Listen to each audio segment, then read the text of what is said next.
Pero no me extrañaría si algunos de ustedes encuentran que, no sé, las cápsulas son un poco aburridas o no tan entretenidas como esperaban. Y si es así, no hay problema, digamos, es sumamente entendible, ¿ya? Lo importante es entender de que el setting del curso admite dos instancias clave. Una es ver las cápsulas, ir al auxiliar y resolver los ejercicios, etc. Y otra cosa es venir a las cátedras, que es donde tratamos de dar una mirada un poco más aplicada y concreta a los conceptos estadísticos, ¿ya? Así que si encontraron fome las cápsulas, traten de venir a las auxiliares semanales y probablemente las encuentren un poco más entretenidas. Eso espero, ¿ya?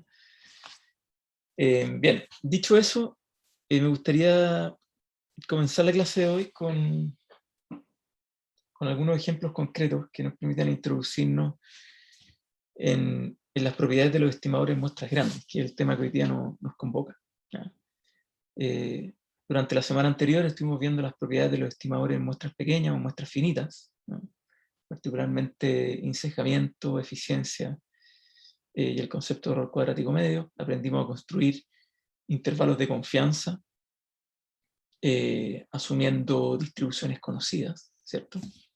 Sin embargo, para la gran mayoría de los problemas que nosotros enfrentamos en la vida cotidiana y que intentamos modelar, las variables aleatorias a las cuales nos enfrentamos típicamente provienen de distribuciones que son, en términos poblacionales, desconocidas, ¿okay? No sé, difícil saber cuál es la distribución de los ingresos de los chilenos. Es difícil saber, no sé, cuál es la distribución de el voto probable para algún candidato determinado. Es difícil saber en general cuál es la distribución poblacional de muchas de las variables aleatorias que estamos intentando estudiar. Y esto es importante porque si no conocemos esa distribución poblacional, al parecer es difícil hacer inferencia estadística. Sin embargo, contamos con propiedades de estimadores de muestras grandes, es decir, conforme n vale infinito, es decir, conforme tenemos una gran cantidad de observaciones dentro de una muestra, vamos a aprender de que podemos decir, podemos hacer inferencia estadística, a pesar de que no conocemos la distribución poblacional desde la cual provienen nuestras observaciones. Y esa va a ser la gran gracia de los estimadores en muestras grandes, que a pesar de que no conocemos las distribuciones poblacionales, aún así podemos hacer inferencia estadística. Y esto tiene una aplicabilidad práctica bastante relevante. En general, podemos encontrarnos con problemas para los cuales hay alguien con la cámara prendida, con el audio prendido. Si es que pueden silenciar, por favor. Gracias. Hay una gran cantidad de situaciones en las cuales las propiedades de los estimadores en muestras grandes nos van a servir. Y les quiero poner solo como motivación dos ejemplos concretos, ¿ya? Ustedes saben que hoy por hoy, ustedes más que nadie, ¿no? Como generación más joven que la nuestra, saben más que nadie que estamos frente a un problema de cambio climático que va a ser determinante para la situación futura de la condición humana. Para ponerlo en términos, digamos, bondadosos, porque podríamos definirlo de peor manera también, ¿no? El asunto es que el cambio climático está determinando la viabilidad de la vida humana a partir de si es que, por ejemplo, vamos a tener acceso a agua potable para todos los seres humanos, y si es que el aire que estamos respirando va a ser un aire que nos va a permitir todos los años que esperamos y queremos vivir. Y el cambio climático al final del día está en el fondo determinando nuestras posibilidades de vida como especie. Y una de las, digamos, de los factores fundamentales detrás del cambio climático está la emisión de gases con efecto invernadero, pero al mismo tiempo la contaminación del agua como recurso natural esencial para la sobrevivencia, ¿no? En el caso chileno en particular, hay evidencia de que, por ejemplo, las mineras, ¿no? Las empresas mineras, que contribuyen de manera importante a la recaudación fiscal del Estado, ¿no? A partir de Codelco, por ejemplo. Son empresas tremendamente contaminantes para la calidad del agua de las comunidades que habitan en torno a las mineras, ¿no? Y lo mismo podemos decir con respecto a la industria del salmón en el sur, ¿no? Puede ser tremendamente contaminante para el fondo marino, matando especies locales y afectando la biodiversidad de la zona. Entonces, todos los ciclos naturales, al parecer, están siendo confrontados por la actividad productiva, que muchas veces no toma en cuenta las limitaciones de los recursos naturales con los cuales se producen los bienes y servicios que necesitan los seres humanos. Y digamos que esa es una condición natural del capitalismo, ¿no? Pareciera que el capitalismo que funciona en base a empresas, que naturalmente maximizan las utilidades de sus dueños, ¿no? Es sin duda una, digamos, una unidad social que genera beneficios para la humanidad. Las empresas nos permiten consumir una serie de bienes y servicios que son fundamentales para la sobrevivencia humana, y son quienes proveen del sustento de ingresos a mujeres y hombres que buscan, digamos, obtener un sustento mínimo para poder consumir. Sin embargo, esas empresas al mismo tiempo hacen uso de recursos, de bienes de producción, de medios de producción, que involucran necesidades básicas para el ser humano, como el agua, el aire, la tierra, y al parecer la gran contradicción de nuestra era es cómo hacer sostenible ese capitalismo, esa sobrevivencia de esas empresas, con un medio ambiente que se está viendo amenazado. El último informe del ICPP mostraba, ¿no?, que al parecer el cambio climático ya no es reversible. Lo único que podemos hacer por ahora es simplemente atenuar la velocidad de su avance, pero como especie pareciera que estamos condenados a desaparecer. Hay un concepto en las nuevas generaciones europeas en estos tiempos, que es el concepto de ecoansiedad. Como las nuevas generaciones están viendo que su futuro de alguna manera está amenazado por las condiciones de sobrevivencia que vamos a tener que enfrentar. Y bueno, ¿qué más importante entonces que poder encontrar soluciones que sean pragmáticas, que tengan un efecto real para disminuir las amenazas al cambio climático? Y yéndonos ahora directamente a la situación del contexto nacional. La pregunta, bueno, es cómo garantizamos que las empresas que producen bienes y servicios en base al uso de estos recursos naturales lo hagan con algún mínimo nivel de responsabilidad, ¿no? ¿Cómo garantizamos que las instituciones del Estado sean capaces de auditar cuál es el nivel de contaminación que están generando estas empresas, y de esa manera poder generar los incentivos correctos para que ya sea contaminen lo menos posible o derechamente dejen de contaminar, ¿no? Entonces les pongo un caso específico del agua, y aquí vamos un poco a hacer la conexión con los estimadores de muestras grandes, para que vean que lo que vamos a ver durante este curso sí tiene una aplicabilidad concreta para la resolución de problemas reales. Si una empresa estatal, alguna autoridad sanitaria, por ejemplo, está interesada en verificar si es que alguna salmonera en el sur está contaminando el agua, ¿no? Y quiere saber cuáles son los niveles de contaminación. Supongamos que en una escala de 1 a 100, un nivel de contaminación sobre 10 implica multas. 1 sobre 20 implica multas más grandes y así sucesivamente. Es importante entender cuál es el nivel de contaminación que están ejerciendo cada una de esas empresas, y de esa manera que el instrumento de regulación de esa contaminación sea un instrumento confiable, ¿no? Entonces la pregunta es, bueno, ¿cómo se hace? ¿Cómo se verifica de forma confiable y al menor costo posible que una empresa salmonera en el sur no está contaminando los fondos marinos. Si ustedes van al sur, quizás les ha tocado, han tenido la oportunidad, van a ver que hay muchas empresas salmoneras que se ubican sobre paños marinos que son bien extensos, ¿no? A veces son kilométricos. Y el costo de extraer muestras de suelo marino es típicamente muy caro, a veces son fondos profundos, ¿no? Se necesitan máquinas que vayan y obtengan las muestras, etc. Y entonces la pregunta es, bueno, ¿cuántas muestras necesito obtener de fondo marino como para poder predecir con confiabilidad si es que esa empresa está emitiendo niveles de contaminación suficientemente altos como para ameritar una sanción, ¿no? Y ahí uno podría decir, bueno, sácame 10 muestras, sácame 30, sácame 100. Bueno, es que cada muestra tiene un costo adicional, y estamos hablando de miles de dólares. Miles de dólares que pagan todos los chilenos a través de sus impuestos en el Estado. Entonces, tener un plan regulatorio del nivel de contaminación que están teniendo las empresas admite una restricción de recursos que tenemos que hacernos cargo, ¿no?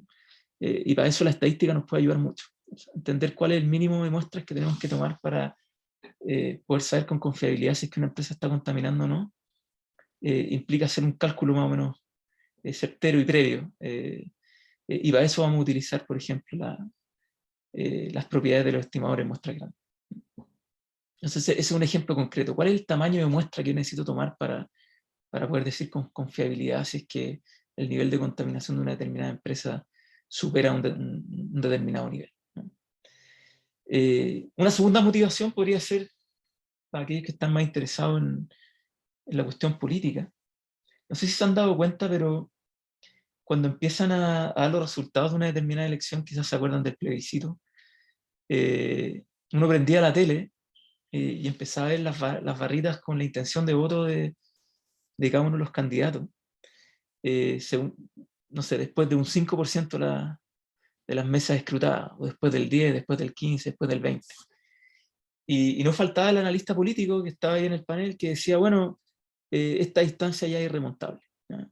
Podemos dar por ganador al candidato A. Y la pregunta, bueno, pero ¿cómo es posible determinar si una diferencia en voto condicional en una proporción estimada, en una proporción X de mesas ya escrutadas, es una diferencia irremontable estadísticamente? Bueno, para eso necesitaríamos, si no contáramos, digamos, con las propiedades de los estimadores de muestras grandes, necesitaríamos saber cuál es la distribución, la forma funcional de la distribución desde la cual provienen esos votantes que estamos contabilizando. Y la verdad es que eso es difícil de predecir. Sin embargo, si uno confía en las propiedades de los estimadores de muestras grandes, efectivamente, después de un N suficientemente grande de votos contados, uno podría predecir con un alto nivel de confianza si es que esas diferencias que se están observando efectivamente son diferencias irremontables. Para que vean que también este tipo de estimadores, digamos, nos permiten estudiar procesos electorales y aspectos relacionados con intención de voto, y poder predecir en el fondo, cómo esos fenómenos se van a comportar. Entonces, dicho eso, nos vamos a pasar directamente a los conceptos ya más áridos, ¿no? Valga la redundancia que ya les mencioné al inicio de esta clase, ¿no? Que son conceptos clásicos y fundamentales para poder entender las propiedades de los estimadores en muestras grandes, ¿ya? A ver, ¿por qué cuando decimos que estamos estudiando las propiedades de los estimadores, a qué nos referimos? Creo que esto lo mencioné en la clase anterior, pero quizás vale la pena refrendarlo ahora. Cuando nos referimos a las propiedades de los estimadores, nos referimos a la forma funcional que tienen estos estimadores conforme yo voy obteniendo múltiples muestras. Y a partir de cada una de esas muestras voy computando una y otra vez el valor de estos estimadores. Entonces la distribución del valor de esos estimadores tiene una determinada forma funcional, y sobre esa forma funcional yo establezco ciertas propiedades. Entonces eso es como lo primero. Y lo segundo que habría que decir es que cuando hablamos de propiedades de los estimadores en muestras grandes, de lo que estamos hablando es de cómo son esas formas funcionales de las distribuciones de estos estimadores conforme el tamaño de las muestras va aumentando, ¿ya? O sea, conforme yo aumento el tamaño de cada una de las muestras que extraigo, cómo cambia la forma funcional de ese estimador. Y en función de cómo cambia esa forma funcional, voy a poder establecer determinadas propiedades, ¿ya? En principio, más información, o sea, un mayor número de observaciones, siempre va a ser mejor que menos, ¿ya? Y las propiedades las vamos a caracterizar en función de cuán buenas son esas observaciones adicionales que estoy recolectando, cuán buenas hacen las propiedades de los estimados, ¿no? Ese tamaño muestral mayor. De eso se trata un poco este capítulo, ¿ya? Un primer concepto clave es la convergencia en probabilidad. Básicamente lo que estudiamos con este concepto es cuál es el límite de la probabilidad de una observación determinada conforme n se va al infinito. O alternativamente, digamos, cuál es el valor que va a adquirir mi estimador, ¿no? Conforme yo aumento el n al infinito. O sea, la probabilidad límite de una variable aleatoria o la probabilidad límite de un estimador es el valor o la constante a la cual va a converger ese estimador conforme yo aumento al infinito el tamaño de observaciones que tengo. Esa es la definición de convergencia de probabilidad o la intuición que hay detrás de la idea de convergencia en probabilidad. Como es convergencia en probabilidad, es un concepto que se aplica a una variable aleatoria, que tiene una determinada varianza, que tiene digamos, determinadas características, ¿cierto? Y el PLIM, o la probabilidad límite, insisto, es cuál es la constante a la cual converge esa variable aleatoria conforme llevo n al infinito. Y eso lo podemos ver con respecto al promedio, con respecto a la mediana, con respecto a múltiples estimadores de ciertos parámetros poblacionales de interés. Entonces, un primer concepto clave para empezar a meternos en el mundo de las propiedades de los estimadores de muestras grandes es el concepto de convergencia en probabilidad. Un segundo concepto importante es el concepto de consistencia. El concepto de consistencia tiene que ver con dos cosas. Digamos, primero que nada, que el concepto de consistencia es el paralelo del concepto de insesgamiento en muestras pequeñas. En muestras pequeñas nosotros decimos que un estimador es insesgado cuando el valor esperado de ese estimador es igual al valor poblacional, a una constante determinada, ¿cierto? En el caso del mundo en muestras grandes, nosotros decimos que un estimador es consistente si es que conforme n se va al infinito, la probabilidad límite, ¿no?, de ese estimador θ n me lleva indeclinablemente al valor del parámetro poblacional. ¿Okay? Entonces, de nuevo, en el mundo de los valores esperados, muestras pequeñas, el n de la muestra no corre ningún rol, no juega ningún rol. Sin embargo, en el mundo de muestras infinitas, de muestras grandes, ¿no?, n sí juega un rol. Y lo que vamos a decir con consistencia entonces es que, ¿qué pasa si es que n se va al infinito? ¿Qué pasa con ese estimador? ¿Ese estimador converge o no converge al valor poblacional? Eso es como, digamos, en términos muy intuitivos, que entendemos por consistencia. Ahora, la consistencia depende de dos condiciones, ¿no? Una que sí se relaciona con el insesgamiento, ¿no? Es decir, básicamente si es que el estimador efectivamente está convergiendo a un valor constante o no, ¿ya? Y si es que esa constante en verdad es la constante que corresponde al parámetro poblacional o en realidad corresponde a una constante diferente, ¿ya?, a un parámetro diferente.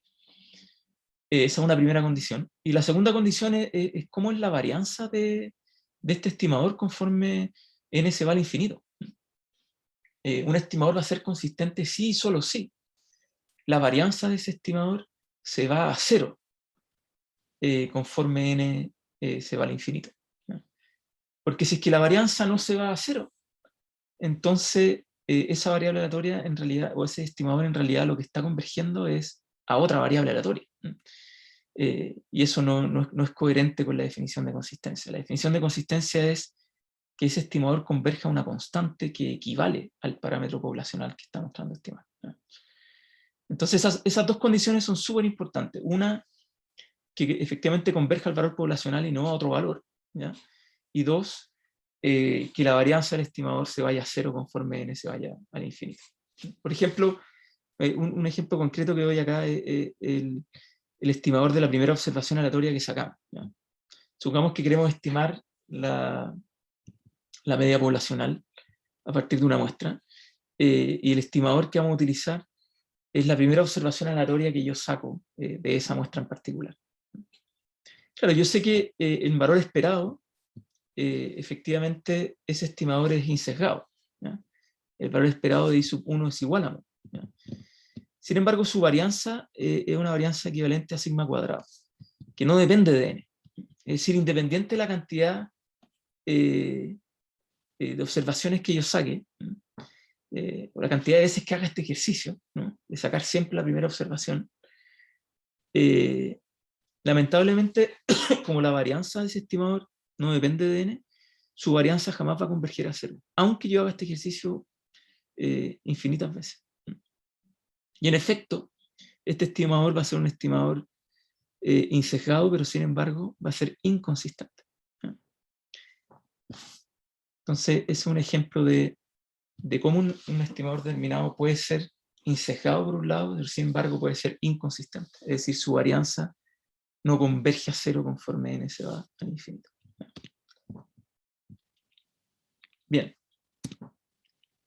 Esto va a ser importante, ¿eh? Esto va a ser importante. Ustedes deberían poder diferenciar estimadores que son, por ejemplo, insesgados y consistentes, de estimadores que son insesgados pero inconsistentes, o estimadores que son sesgados e inconsistentes, ¿ya?, al mismo tiempo.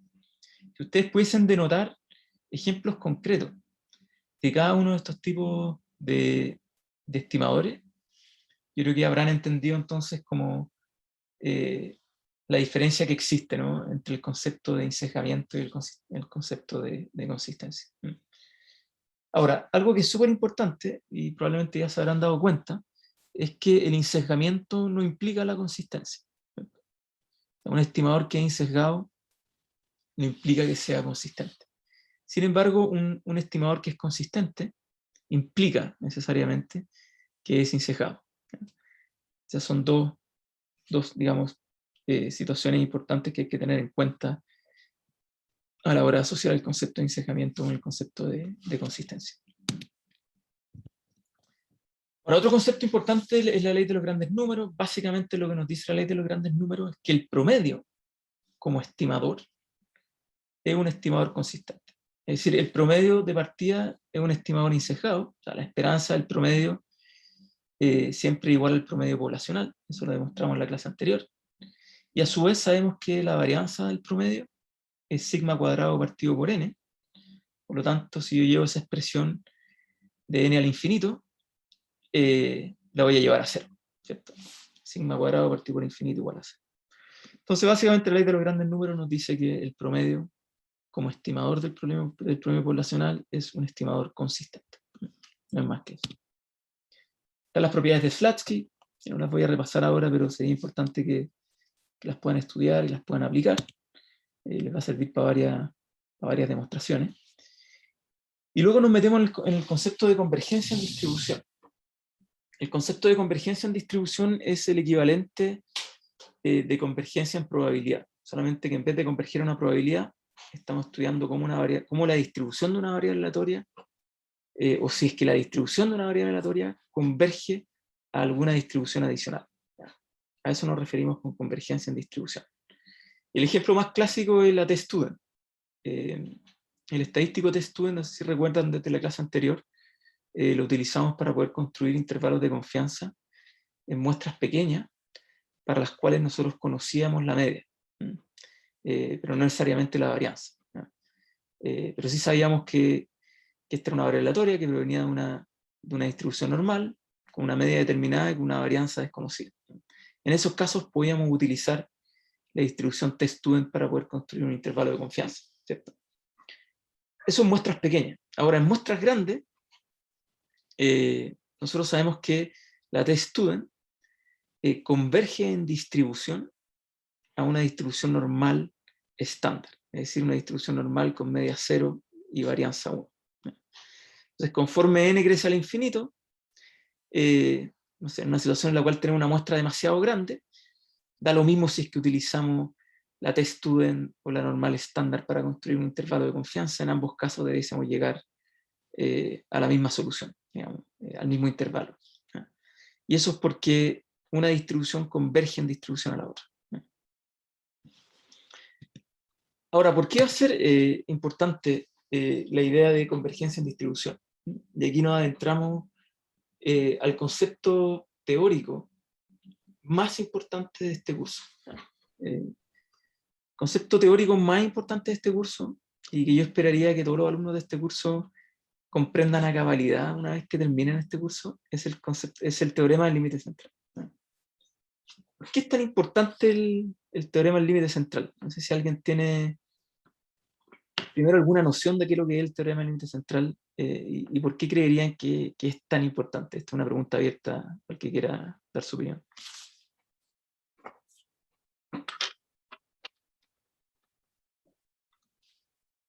¿Alguien ha oído hablar del concepto de teorema del límite central? ¿Alguien tiene alguna noción básica de en qué consiste Yo, por lo que me acuerdo del semestre pasado que íbamos en prueba, era importante porque como que casi todas las variables aleatorias como las podíamos, si n tenía infinito, podían como modelarse como una normal, 0,1. Esa era como la principal como aplicación que recuerdo haber escuchado de probabilidad. Ok. ¿Y qué significa en la práctica esa propiedad? ¿Qué beneficios tiene? ¿Por qué es tan importante en el fondo?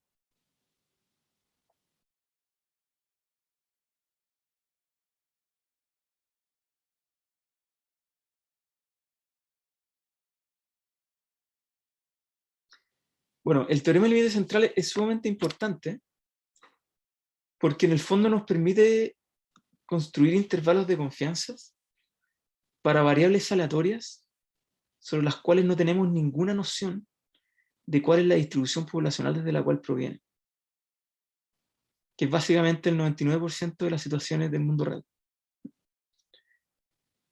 En la mayoría de las situaciones, lo que hacemos es estudiar variables que desconocemos cuál es su distribución poblacional. Y si desconocemos cuál es su distribución poblacional, ¿cómo podríamos entonces construir intervalos de confianza? Bueno, lo que hace el teorema del límite central es resolver esa incógnita. Y lo que dice el teorema del límite central es básicamente que el promedio, como estadístico y como estimador del promedio poblacional, tiene una propiedad bien particular, que es que si yo al promedio le resto la media poblacional, o sea, le resto mu, ¿no? Y la multiplico por un estabilizador, que en este caso es la raíz de n, yo sé que esa nueva variable aleatoria se distribuye o converge en distribución a una normal con media 0 y varianza sigma cuadrada.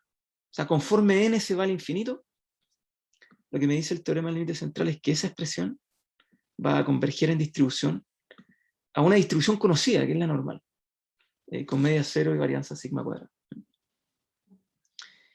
Y esto es tremendamente relevante. Si yo hago la matemática y estandarizo esta expresión, es decir, la divido por sigma partido por raíz de n, yo sé que este estadístico de acá converge en distribución a una normal 0,1.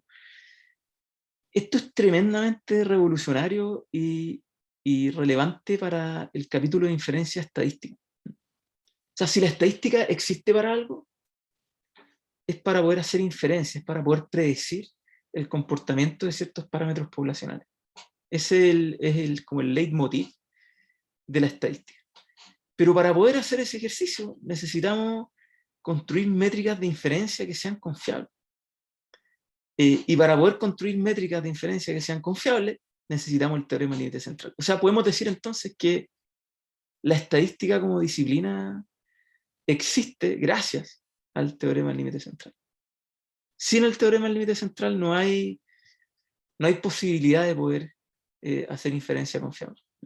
Ese es el tamaño de la relevancia, si ustedes quieren, de este teorema en la historia de la estadística. Entonces, de nuevo, agarro el promedio de cualquier muestra que yo tengo a mi disposición, ¿cierto? Y si yo sé que esa muestra tiene un n suficientemente grande, que ya lo vamos a ejemplificar con un caso concreto, si yo sé que esa media tiene proviene de una muestra suficientemente grande, y yo conozco n, de hecho lo conozco porque conozco el tamaño de la muestra que tengo a mi disposición, al mismo tiempo le puedo estimar su varianza, ¿cierto? Yo con esos tres elementos, el tamaño muestral, el promedio y la varianza, puedo predecir con certeza o con cierto mínimo nivel de confiabilidad cuáles son los límites inferior y superior sobre los cuales se mueve el parámetro poblacional, que en este caso corresponde a la media población. Y esto yo lo puedo hacer para cualquier variable aleatoria, independiente de la naturaleza que tenga su función de distribución poblacional. O sea, independiente de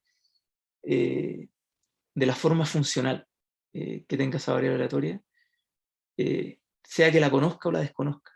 Yo voy a poder aplicar esta transformación estabilizadora al promedio de esa muestra y voy a saber cuál es la distribución exacta que tiene ese nuevo estadístico. Esa es la potencia y la relevancia que tiene este teorema para poder hacer inferencia estadística. ¿Alguien tiene dudas hasta acá? Es muy importante que entiendan esto. Es muy importante que lo entiendan. Ojo que esto no significa que el promedio tenga una distribución normal cuando n va al infinito. Esto significa que cualquier transformación estabilizadora de este tipo sobre el promedio converge en distribución una normal con media varianza conocida. Esa es la distinción, ¿no?, importante que hay que hacer. Es una vez que aplicamos esta transformación estabilizadora, hacemos que ese nuevo estadístico, que este nuevo estadístico de acá, converja en distribución a una normal. Bien, y creo que lo que resume esta lámina de acá es simplemente lo mismo que ya les expliqué anteriormente. ¿Pregunta? Según Wikipedia, Benedetto. Lo anterior, esto de cuando se estandariza el N y todo eso, ¿cómo se descubrió de alguna manera? ¿Cómo se llegó a este resultado? Yo entiendo que el teorema del límite central lo inaugura Gauss, es gaussiano. Y bueno, tiene una demostración matemática, naturalmente, que creo que está al final. Si no está al final de estas láminas, se las puedo subir en unas slides aparte que yo tengo en otro archivo.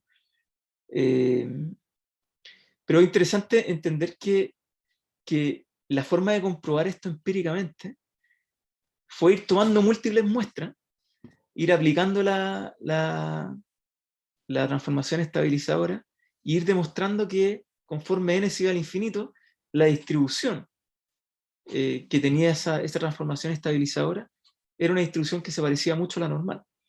Y que conforme n se iba al infinito, esa normal se hacía, digamos, la campana, ¿no?, se hacía, digamos, una varianza como cada vez más pequeña, ¿no? Y nada, eso fue confirmando, digamos, empíricamente un resultado que ya anteriormente había sido probado de forma teórica. Pero la historia parte con Gauss. O sea, él es el que, entiendo yo, descubre el teorema del límite central. Quizás Wikipedia me puede corregir, pero estoy casi seguro que fue Gauss.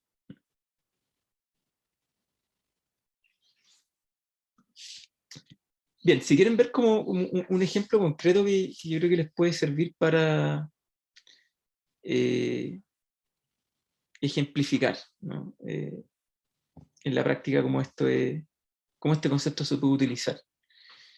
Les voy a compartir un Excel luego, pero primero les voy a leer como las instrucciones del ejercicio, y después les voy a subir el Excel para que ustedes lo puedan hacer en sus propias casas, modificando los parámetros, jugando con otras distribuciones, etc.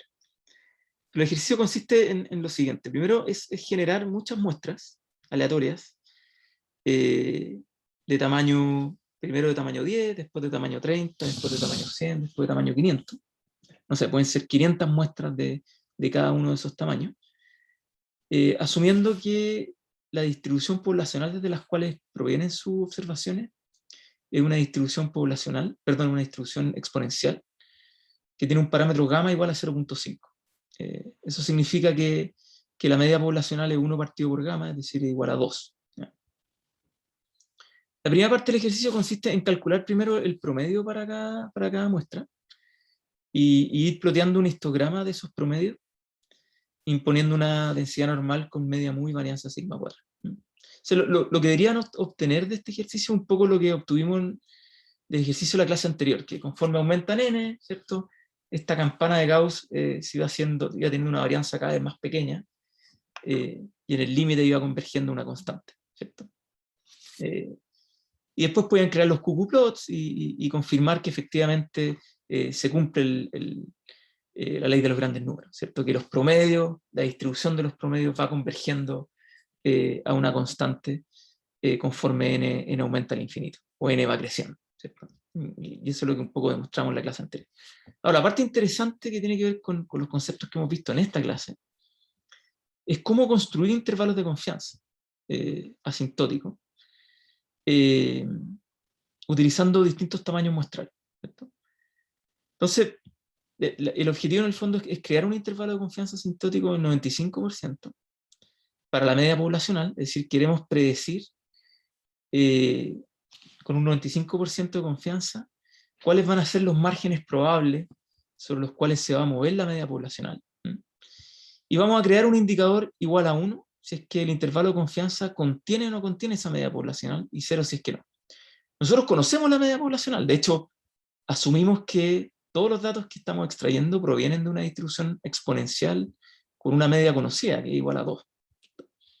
En rigor, lo que quiere hacer este ejercicio entonces es construir un intervalo de confianza para cada una de estas muestras y verificar si es que se cumple o no se cumple en la práctica para cada tamaño muestral la probabilidad del 95% que predice el intervalo de confianza. Esto solo lo puedo hacer sabiendo cuál es la media poblacional desde la cual proviene cada una de mis muestras, que en este caso de hecho la conozco y es igual a 2. Entonces, sin más rodeos, vamos directo al Excel y les explico en concreto cómo funciona este ejercicio en la práctica. Y de esa manera ustedes pueden ir haciendo el ejercicio en sus casas. Ok, entonces primero voy a tomar una muestra de n igual a 10 y la voy a replicar 500 veces. La fila 1 del Excel que ven acá representa a la muestra número 1, que tiene 10 observaciones. Esta muestra en la columna L, yo le computo cuál es su media, en la columna M le computo cuál es su varianza, ¿okay? O sea, desviación estándar, y después replico este ejercicio para 500 muestras, ¿okay? O sea, cada una de estas filas es una muestra en particular, y en total tengo 500 muestras. Por lo tanto, tengo 500 promedios y 500 desviaciones estándar, ¿cierto? Y después voy a replicar exactamente el mismo ejercicio, pero ahora en vez de tomar muestras de tamaño igual a 10, voy a tomar muestras de tamaño igual a 30. ¿Okay? O sea, cada muestra admite un total de 30 observaciones. ¿Ya? Y de nuevo, tengo 500 muestras, cada una de 30 observaciones, y para cada una de ellos, en la columna AF, computo el promedio, y en la columna AG, computo la desviación estándar. Y después replico lo mismo para muestras de tamaño 100, y después replico lo mismo para muestras de tamaño 500. ¿Cómo construimos un intervalo de confianza? Entonces voy a agarrar el caso de las muestras de tamaño 10. ¿Okay? Para la muestra 1 de tamaño 10, voy a construir un límite inferior y un límite superior. ¿Ya? ¿Cómo hago eso? El límite inferior está compuesto por, básicamente el promedio de mi muestra, menos la desviación estándar partido por la raíz cuadrada del tamaño muestral, que en este caso es 10, y todo eso multiplicado por el valor de una normal estándar, cuando la observación se ubica en el límite inferior, tomando en consideración un 95% de nivel de confianza, es decir, en el percentil 2.5 de esa distribución, ¿cuál es el valor que me arroja una normal estándar? Bueno, y el valor que me arroja una normal estándar se computa utilizando esa fórmula en Excel, que te da como resultado 1.96, ¿okay? O menos 1.96, si es que es la cola izquierda. Y después replicamos exactamente el mismo ejercicio, pero para el límite superior. Y la única diferencia es que para el límite superior, en vez de restarle la desviación estándar dividido por raíz de n multiplicado por el valor z de la distribución, lo que hacemos es sumarse. Y así construimos el límite superior. Entonces, teniendo el límite inferior y teniendo el límite superior del promedio muestral para esa muestra en particular, yo puedo verificar luego en la columna D si es que ese límite contiene o no contiene la media poblacional, ¿no?, desde la cual provienen mis observaciones, que en este caso yo sé que es equivalente a 2. Y de hecho 2 está contenido en este intervalo. Y después hago el mismo ejercicio para la muestra 2, para la muestra 3, para la muestra 4, hasta la muestra 500. Y en cada uno de ellos computo si es que la media poblacional igual a 2 está contenida o no está contenida dentro del intervalo de confianza. Si la muestra fuese lo suficientemente grande, por teorema del límite central yo debiese encontrar que en el 95% de los casos esa media de hecho está contenida dentro de los intervalos de confianza que compute para cada una de estas muestras. Sin embargo, para muestras de tamaño 10, esto sucede solamente para un 89% de los casos. Esto ya me está diciendo que, según el teorema del límite central, una muestra de tamaño 10, al parecer, no es lo suficientemente grande como para poder aplicarle el teorema del límite central, como para poder aplicarle propiedades asintóticas. Después hacemos el mismo ejercicio con muestras de tamaño n igual a 30, en cuyo caso encontramos que de las 500 muestras, solamente un 92.2% de ellas contenían la media poblacional igual a 2 dentro de sus intervalos, que de nuevo es menor al 95%, ¿no? Recuerden que yo, para calcular los límites superior e inferior, siempre asumí el 95% de confianza de ese intervalo, y por eso mi test es contra el 95% y no contra el 90%, por ejemplo, ¿no? Bueno, lo que concluimos es que para una muestra de tamaño igual a 30, al parecer el teorema del límite central tampoco aplica, porque la muestra que tengo a mi disposición, el n, de cada una de las muestras que obtengo es, de nuevo, muy pequeña, ya que solamente un 92% de intervalos de confianza contienen a la media población. Sin embargo, cuando ya lo hago para tamaños iguales a 100 o a 500, si se fijan, el nivel de, digamos, de precisión es casi exacto. De hecho, es exacto. No tengo los decimales de esto, pero pareciera ser cercano al 95%. Lo cual me dice, de alguna manera, que un tamaño n igual a 100 es suficientemente grande como para tener confianza de que puedo aplicar el teorema del límite central para construir intervalos de confianza para la distribución de la media población. Entonces, este es el ejemplo concreto que les quería mostrar. Esto es asumiendo una distribución poblacional, bien digo, que corresponde a una exponencial con lambda igual a 0.5, pero ustedes pueden hacer en sus casas esto mismo utilizando otras formas funcionales distintas a la exponencial. Pueden usar una distribución gamma, una distribución beta, o la distribución que ustedes quieran, ¿ya? Y pueden volver a testear si es que efectivamente los números son correctos o no son correctos. Si ustedes logran hacer este ejercicio en sus casas, yo creo que habrán comprendido de forma cabal cuál es la lógica al final del día del teorema del límite central y por qué es tan importante. No sé si alguien tiene dudas o preguntas respecto a este caso específico. Pero si se dan cuenta, esto tiene tremendas aplicaciones y bien concretas y bien útiles para problemas prácticos como los que les comentaba en un inicio. ¿Cuántas muestras necesito recolectar en el fondo marino para poder determinar con exactitud si es que una empresa determinada está contaminando el fondo marino o no? O lo mismo con una empresa minera en el norte. ¿Cuántas muestras de agua tengo que extraer para poder determinar si es que están contaminando el agua o no?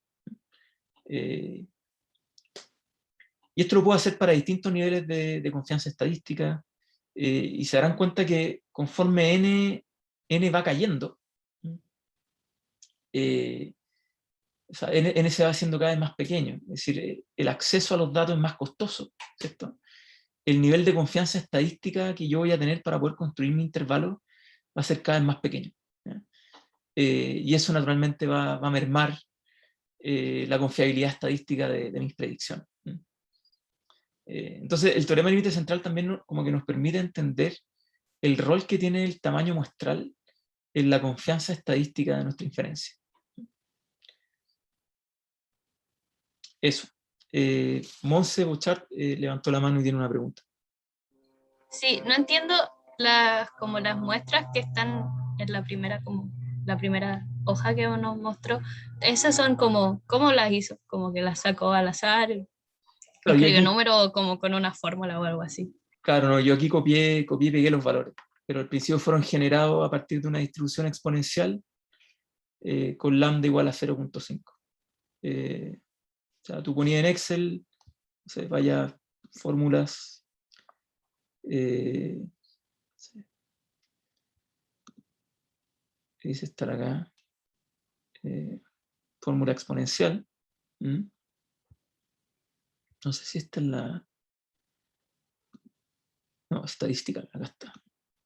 Yo acá tengo distintas distribuciones. Distribución binomial, distribución beta, distribución chi cuadrado, distribución exponencial. ¿Okay?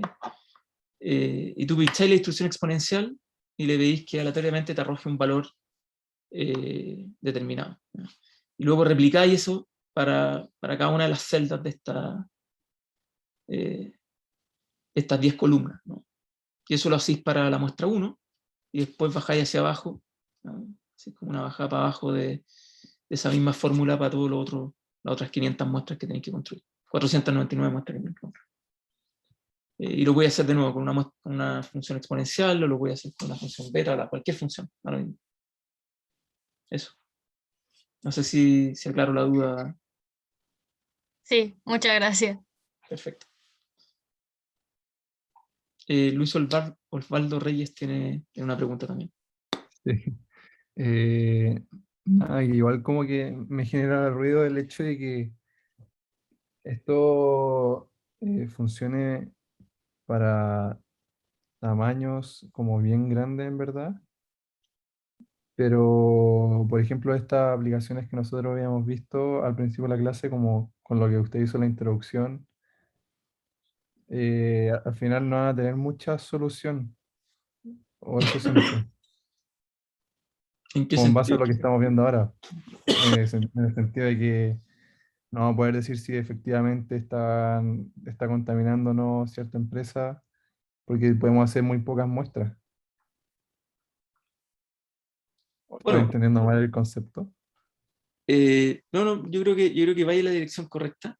Y quizá no sé si interpreto exactamente la pregunta, pero entiendo más o menos la inquietud. Tu inquietud es, bueno, ¿qué pasa si es que tenemos un n chico? ¿Cuánto realmente podemos inferir del comportamiento de la población si es que tenemos un n demasiado chico? Y claro, efectivamente, si tenemos un n demasiado chico, no es mucho lo que podemos inferir. O sea, podemos inferir, pero la confianza estadística de nuestra inferencia va a ser muy baja.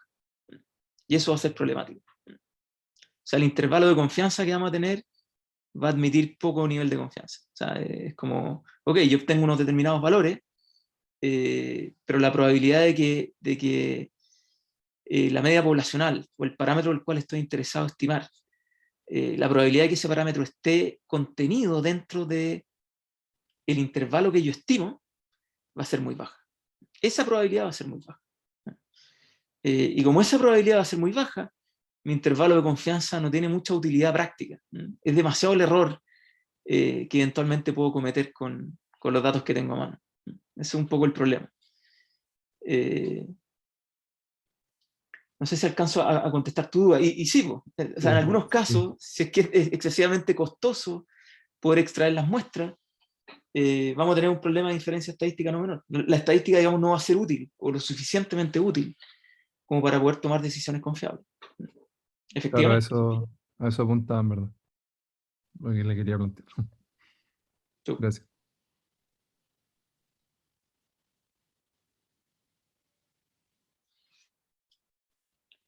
Bien, yo los invito a que hagan este ejercicio en sus casas, y les voy a subir el Excel para que tengan más o menos claridad de cómo proceder. Y ojalá puedan probar con distintas distribuciones y ver cómo les va dando. Si es que el teorema del límite central se cumple y se cumple bien, lo que ustedes debiesen concluir es que independiente de la distribución que asuman, el resultado es siempre el mismo. Y si es que no les da lo mismo, conversemos, digamos, o súbanlo a un curso y debatamos al respecto, porque pueden haber buenas razones para que, o sea, digamos, puede ser interesante entender por qué. Bien, finalmente hay un concepto al final de las slides, que es el concepto de normalidad asintótica o eficiencia asintótica. En términos intuitivos dice lo siguiente, o sea, si tú tienes dos estimadores que son consistentes, ¿ya? Es decir, que conforme n se va al infinito, tú sabes que la varianza de ese estimador va a converger a cero, y el valor al cual va a converger va a ser efectivamente el parámetro poblacional. Un caso, por ejemplo, es la media y la varianza, la mediana y la media, ¿okay?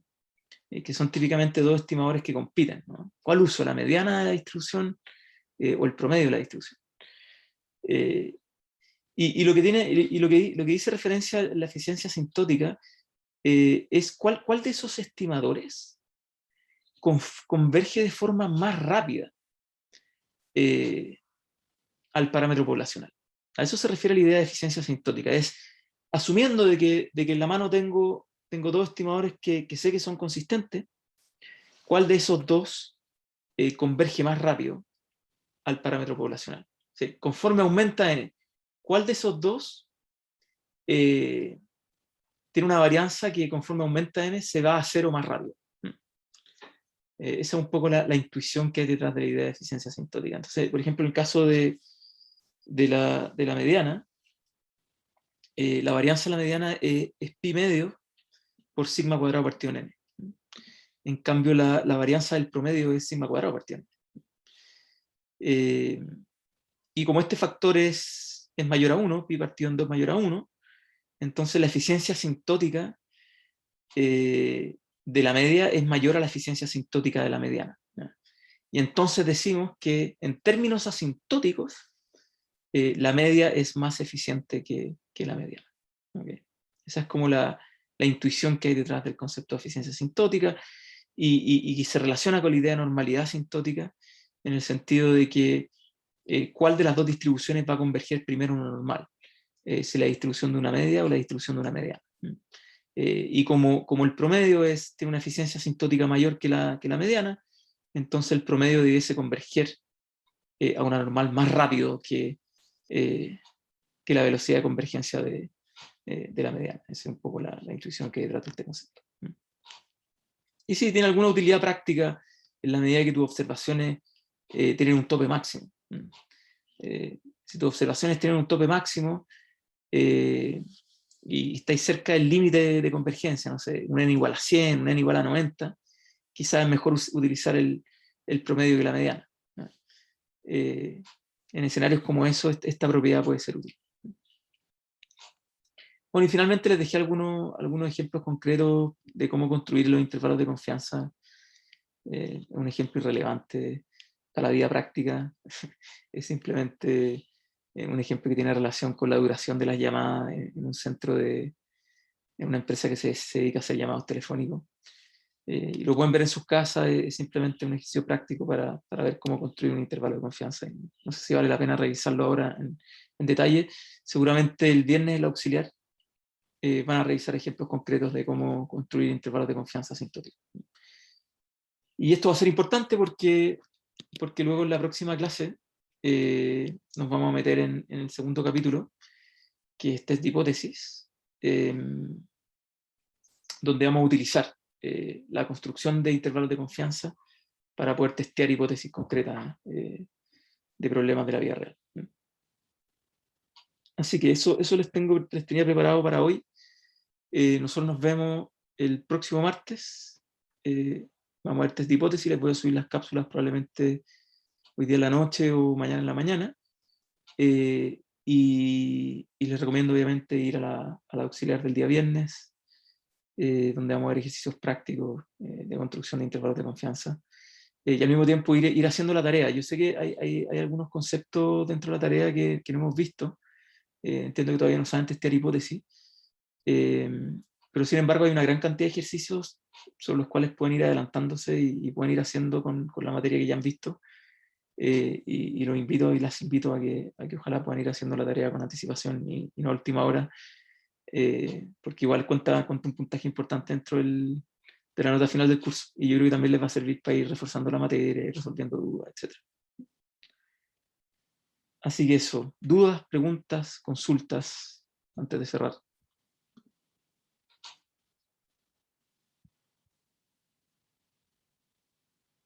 ¿No? Ok. Bueno, nos vemos entonces el próximo martes a la misma hora. Chao, Chao, profe. Profe, que te bien. Gracias. Chao, profe, gracias. Chao, profe, gracias. Profe, gracias. Chao, que les vaya bien.